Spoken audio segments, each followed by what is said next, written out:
8 जनवरी 2017 को एक नाबालिग लड़की के साथ बहुत बड़ा अन्याय हुआ। आरोपी अजहर खान ने अपनी बहन मुस्कान खातून की मदद से उस लड़की के साथ बलात्कार किया। इसके बाद अजहर खान ने कई सालों तक उस लड़की का यौन शोषण जारी रखा। उसने लड़की के नग्न वीडियो बना लिए और उन वीडियो के जरिए उसे ब्लैकमेल करना शुरू कर दिया। 2024 में, और जो केस मैंने करने के लिए कहा कहा था वो केस भी नहीं किया उन लोगों ने, और फिर कोई भी कार्रवाई नहीं की गई। और जो भी लोग उस चीज में इन्वॉल्व थे उन लोगों ने बेल भी आसानी से ले ली। और उसके बाद वो लड़का यहाँ पे रहता नहीं, वो सऊदी अरबिया में रहता है। अजहर खान यहाँ पे नहीं रहता है। तो लोग कहते हैं, पुलिस के पास जब भी जाओ तो वो कहते हैं कि हाँ, यहाँ इंडिया में नहीं है, हम लोग कुछ नहीं कर सकते, वो इंडिया से बाहर है। जब वो इंडिया में आएगा तो ही हम कुछ कर सकते, नहीं तो नहीं कुछ कर सकते। पीड़ित का कहना है कि मुस्कान खातून ने भी इस पूरे अपराध में उसका साथ दिया।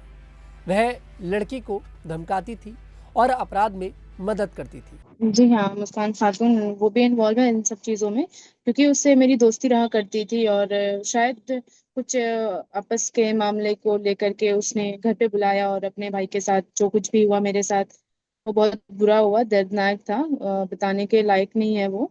अ, उसकी भी इसमें साजिश थी, वो भी मिली हुई है इन सब चीजों में।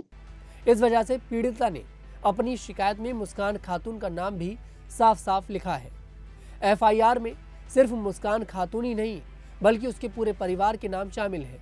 मुस्कान खातून के पिता अईनुल खान, मां अनोखी खातून और भाई जिब्राइल खान पर भी आरोप लगे हैं।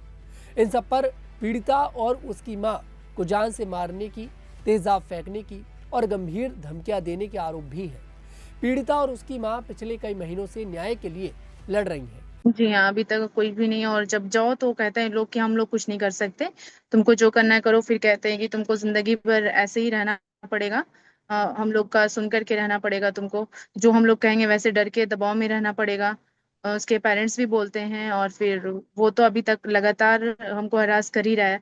जो भी 2023 2017 से लेकर के 2026 तक वो हमको रेगुलर हर दिन वो हरास करता है। कोर्ट ने आदेश दिया था और एसपी साहब ने भी लिखित निर्देश दिए थे। फिर भी इमामगंज थाना प्रभारी ने एफआईआर दर्ज करने में बहुत देरी की। प्रेस और मीडिया के दबाव के बाद आखिरकार एफआईआर दर्ज हुई, लेकिन उसमें भी पुलिस की लापरवाही साफ दिख रही है। मतलब वो केस तो था, सिर्फ नाम का केस किया गया, उस पे कोई भी एक्शन लिया ही नहीं गया कभी। ना मेरी कभी उस केस को लेकर के गवाही हुई, ना ही कुछ हुआ। 2 दिन पहले मैंने ये केस किया, इसका भी कोई अभी तक कुछ भी असर नहीं दिख रहा है हमको। एफआईआर दर्ज होने के 48 घंटे से ज्यादा समय बीत चुका है, लेकिन अब तक किसी भी आरोपी को गिरफ्तार नहीं किया गया है। पीड़िता का 164 का बयान दर्ज हो चुका है।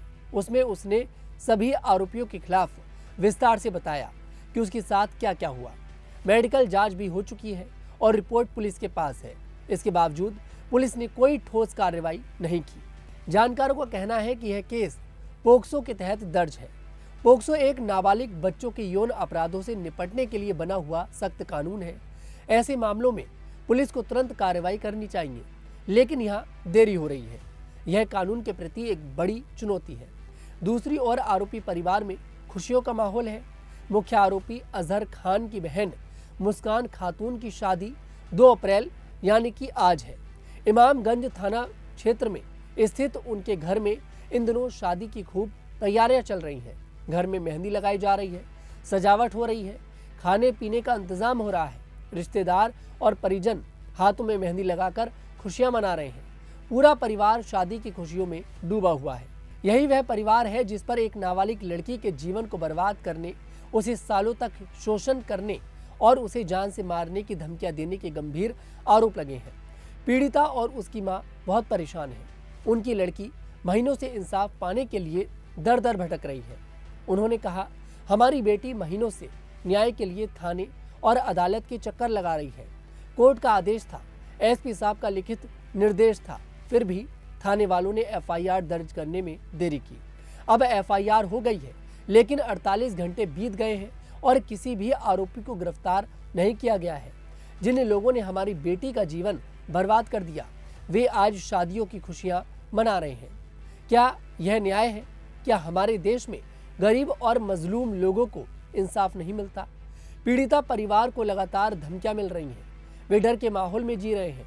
उन्होंने प्रशासन से तुरंत हस्तक्षेप करने की गुहार लगाई है। जानकारों का कहना है कि पोक्सो एक्ट जैसे गंभीर मामले में आरोपियों की गिरफ्तारी में इतनी देरी होना पुलिस की लापरवाही को दिखाता है।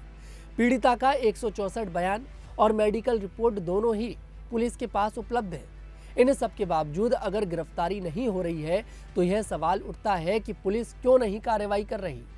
अब सबकी नजर इमामगंज थाना पुलिस पर है कि वे मुस्कान खातून की शादी के समय क्या कदम उठाते हैं। क्या शादी के दौरान या उससे पहले आरोपियों को गिरफ्तार किया जाएगा या फिर पुलिस सिर्फ देखती रहेगी। यह मामला सिर्फ एक परिवार की कहानी नहीं है, यह पूरे समाज के लिए एक सवाल है। क्या नाबालिग लड़की का जीवन बर्बाद करने वाले लोग खुले घूम सकते हैं और शादी जैसी खुशियां मना सकते हैं? क्या पुलिस और प्रशासन गरीब पीड़िता के पक्ष में खड़ा होगा या फिर प्रभावशाली परिवार के दबाव में झुक जाएगा? क्या कानून सिर्फ कागजों तक सीमित है या असल में लागू भी होता है? पीड़िता और उसके परिवार ने अब प्रशासन और ऊंचे अधिकारियों से मदद मांगी है। वे चाहते हैं कि तुरंत कार्रवाई हो, सभी आरोपियों को गिरफ्तार किया जाए और उन्हें न्याय मिले। ये केस अभी भी चल रहा है। देखना होगा कि आने वाले दिनों में पुलिस और अदालत इस गंभीर मामले में क्या भूमिका निभाती है। मैं तनुज दीक्षित आपसे मुलाकात करूंगा, तब तक के लिए हमारे साथ देखते रहिए न्यूज़ 15।